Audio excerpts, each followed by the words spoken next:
All right, we had an in-depth conversation to end the week on Samsonov and just his battle to get back to a place where he was last year. Yeah. And that was unequivocally the number one goaltender for the Toronto Maple Leafs. Mm-hmm.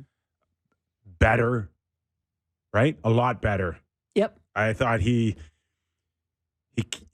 was in a position to hold them in. He had some good saves. Did I like O'Reilly's first wraparound? Absolutely not. But it seems like there's the build to get him back is even bigger than I maybe even thought last week. Do you sense that at all? I do sense it, but like, why? What's he had 2 or 3 starts this season? Or sorry, 3 starts this season. Maybe that was his 4th. Whatever it was, it's not many. Like a couple of the performances weren't great. It shouldn't have undercut all of his previous success that he had in Toronto. Go ahead. No, I agree. I agree that it does feel like a bigger build than he hasn't been that terrible. And as we were kind of going off air last week, you talked about Luke Fox writing the article about how he was feeling on the road and whatever. Yeah. But it wasn't just Luke Fox that wrote it. Everyone. Every single beat writer had a piece on Samsonov. They had all the same quotes that were in there of him not feeling very good, him dropping the S-bomb. Like, I think it's good that players open up like that, but to have it be this early in a season, if you're a Leafs employee, wouldn't say you'd love that, would you? Well, they have that Greg Hardy, right? Is he there, the performance coach? Go ahead, Kim. There are times when I watch the way the Leafs kind of conduct themselves from a PR point of view, and there's some things you go, okay, that makes sense, and that doesn't make sense. Or, sometimes you go, does the left hand know what the right hand's doing?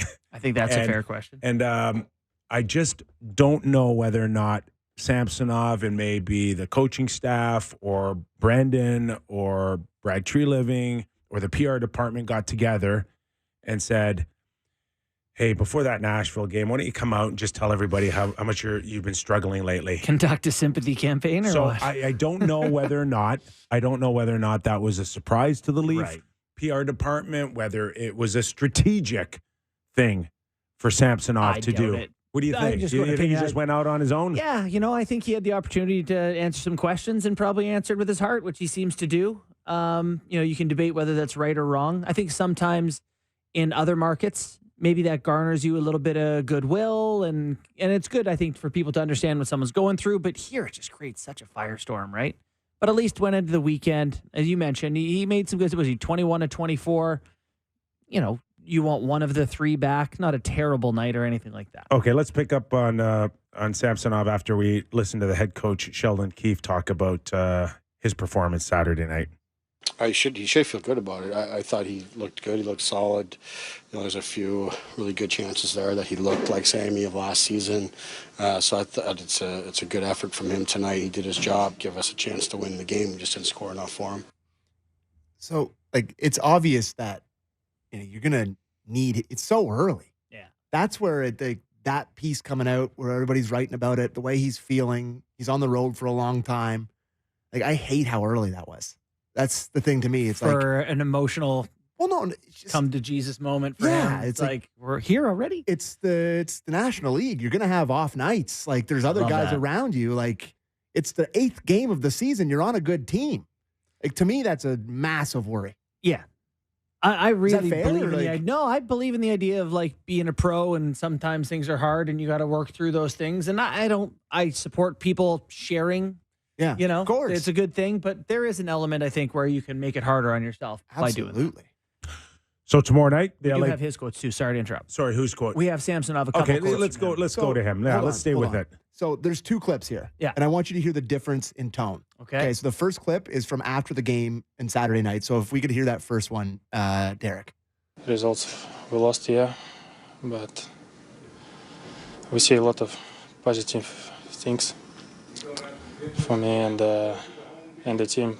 Today's play 2 great teams. One team has got some 2 points. We have 1. That's it. Is he okay? Doesn't sound very. No. He doesn't. That's a pretty good effort, but that's a guy that's not feeling well. About his game or whatever. yeah. And we've heard him in his Samsonov heyday when he's like, hey, the sun comes up and, you know, that sort of kind of tone that you're talking about, that spring in his voice. And really, if you kind of go back to that, when he talks about like the sun's coming up tomorrow, it's not a message for everyone else. It's almost as convincing himself. Exactly. Yeah. He's trying to convince himself that the sun's coming up. And that did you call him Russian Jack Campbell last year? Oh no. I did say that about him. Yeah. And then I was playing hockey Thursday morning following that. And the guy's like, oh, they're calling him the Russian Jack Campbell. I'm like, who's calling him that? Was it me? Am I they? So at least they've got Joseph Woll, who's off to this shot out of a cannon start for a goaltender to fall back on. I'd hate to see where the Leafs situation would be if Woll wasn't at the place he is right now. Yeah, but maybe Sammy'd feel better if Woll wasn't at the place he's at right now. But to me, it is. I don't claim to know what's going on with him, but you think it could be as simple as that? Definitely as part of it is that Woll's playing so well. This is not just about his own play. So this is about him feeling the heat of competition. This was his, and all of a sudden you blink and it's not. It's, Sammy's 1 under through 8. All of a sudden he triples 9, and it's a totally different look at his front 9 in a moment. Like it's your mindset just changes quickly. Oh, man. Yeah. I think that I hope that's not the case, because he should feel like Saturday night was a legit building block, far from perfect. But hey, like we said last week, Joseph Woll hasn't played 40 games ever in his career. Like I'm right in this thing with him, and may the best man win. But that's not what you sense out of Samsonov. Yeah. And then we have the other quote. So then this is from today when they're back in Toronto, and he talked to the media again. And it seems to talk to the media a lot.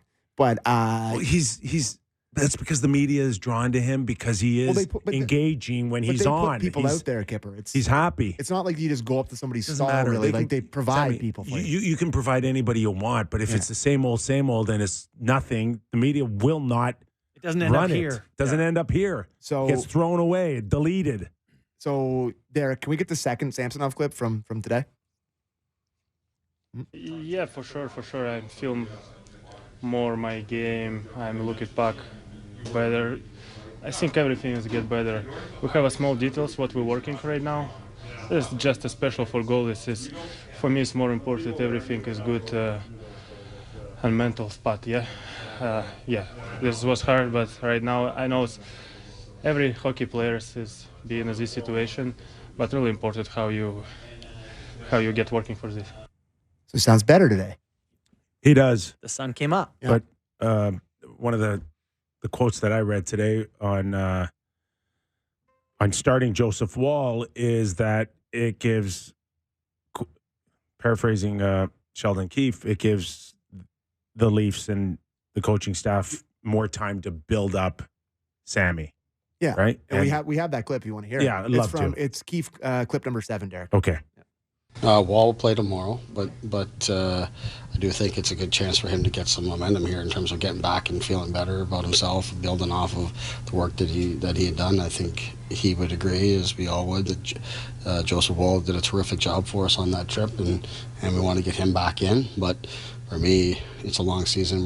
We know we're going to need both guys, and we've got Woll in a good place, and we want to keep building Sammy up and taking advantage of every day. And certainly for him being back home, especially being still somewhat of a new father, I'm sure he feels much better being here at home, and tough being away on all of us for as long as we were, but certainly nice to be. Yeah, and it's the building Sammy up, right? God, I wish one coach would say, hey, listen, we're going to take the time with Kyper. Good. We're going to build him up. Yeah. Right?